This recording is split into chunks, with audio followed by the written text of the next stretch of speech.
मनमोहन सिंह ने देश का सोना इंग्लैंड में गिरवी रखा और 300 करोड़ रुपए लेके आए थे और उस 300 करोड़ रुपए से लगातार भारत में इतना विकास हुआ। हम लोग चाइना से भले पीछे हैं, लेकिन हम अमेरिका को टक्कर देते हैं। वो था मनमोहन सिंह। 1 करोड़ रुपए मिला। एक सपोज कीजिए आप लोग की पीपीपी ज्यादा रहेगी, लेकिन हमको 1 करोड़ मिला, मेरी पीपीपी कम हो जाएगी। क्यों? देखिए, परचेजिंग पावर, खरीदने की क्षमता, पी से परचेजिंग, पी से पावर, पैरिटी मतलब क्रम।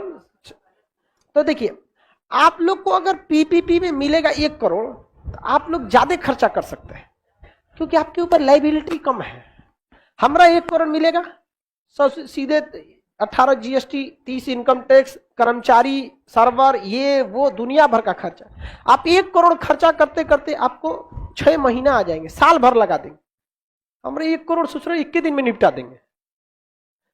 1 साल का ऑडिट भर के इनकम टैक्स भर देंगे, जीएसटी भर देंगे, बैंक की जितनी लायबिलिटी भर देंगे, सर्वर कॉस्ट भर देंगे, सारे स्टाफ लोग को 1 साल का सैलरी दे देंगे। जा खत्म। समझ आ गया कि नहीं आ गया? कोचिंग का रेंट। आप बताइए, अगर सेम पैसा आपके पास 1 करोड़ आए और सेम पैसा मेरे पास आ जाए, तो पीपीपी यानी परचेजिंग पावर किसके पास ज्यादा रहेगा? आप लोग के पास ज्यादा, मेरे पास कम। समझ में आएगी नहीं?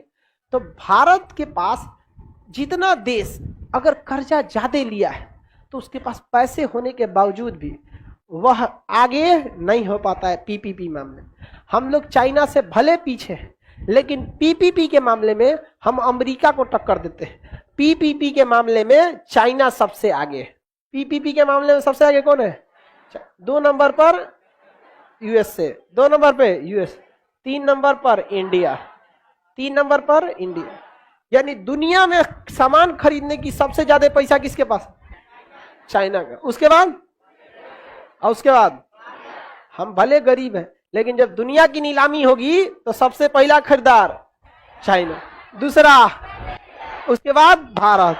खरीदारी के मामले में हम आगे आएंगे, क्योंकि इंडिया के ऊपर लायबिलिटी बहुत कम है। हम लोगों ने विदेश से कर्जे उतने नहीं लिए हैं जितने बाकी देशों ने ले रखे। 1991 की बात बताते हैं। पीपीपी के मामले में हम दुनिया के सबसे लास्ट पर थे, दुनिया के सबसे लास्ट। हमारे पास केवल 15 दिन का पैसा बचा था, केवल 15 दिन का। पेट्रोल वालों ने कह दिया था कि हम आपको पेट्रोलियम नहीं दे सकते हैं, दवाइयां नहीं दे सकते हैं। हवाई जहाज वाले ने कहा था कि हम आपके पास पैसा नहीं है, सर्विस नहीं दे सकते। केवल कितने दिन का पैसा बचा था? 15 दिन का। उस समय भारत के प्रधानमंत्री पीवी नरसिम्हा राव, वित्त मंत्री थे मनमोहन सिंह। पीवी नरसिम्हा राव ने भारत के वित्त मंत्रालय की पूरी कमान किसे सौंप दी? मनमोहन सिंह। मनमोहन सिंह ने देश का सोना इंग्लैंड में गिरवी रखा था और 300 करोड़ रुपए लेके आए थे और उस 300 करोड़ रुपए से लगातार भारत में इतना विकास हुआ कि 2014 में जब मनमोहन सिंह अपनी सत्ता नरेंद्र मोदी को सौंप रहे थे, तो उन्होंने इस बात को याद दिलाया था कि हम उस समय से राजनीति में हैं जब देश पीपीपी में आखिरी पायदान पे था और 15 दिन का पैसा था। ये देश का कमान मोदी जी आपके हाथ में है, और अभी हम पीपीपी के मामले में दुनिया के 3रे नंबर पर हैं और आज तक दूसरा पे नहीं आया।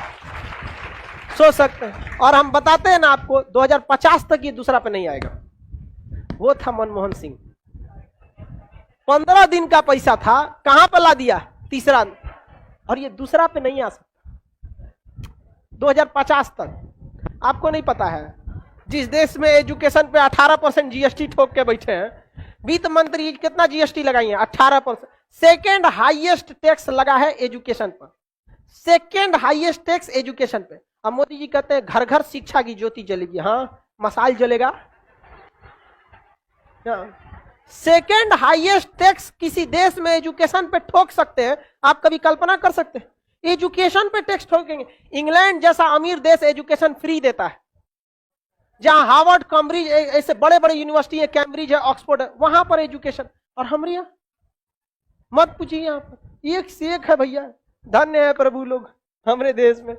कहां से जाएगा हम लोग दूसरा से तीसरा जगह आगे बढ़। इसलिए देखिएगा, मोदी जी भी कांग्रेस को बहुत भला बुरा बोलते हैं, लेकिन पर्सनली वो मोदी जी को नहीं, इनको मनमोहन सिंह को नहीं बोलते, क्योंकि जितने पढ़े लिखे लोग जानते हैं उनको जानते हैं। और इवन मनमोहन सिंह भी जब प्रधानमंत्री थे तो उन्हें खुलकर काम नहीं करने दिया जाता। वो इंसान बहुत सीधे थे, राजनीति वगैरह नहीं जानते थे। और राजनीति में यदि छल कपट नहीं जानते हैं, जाइए काम से, खत्म हो जाएंगे।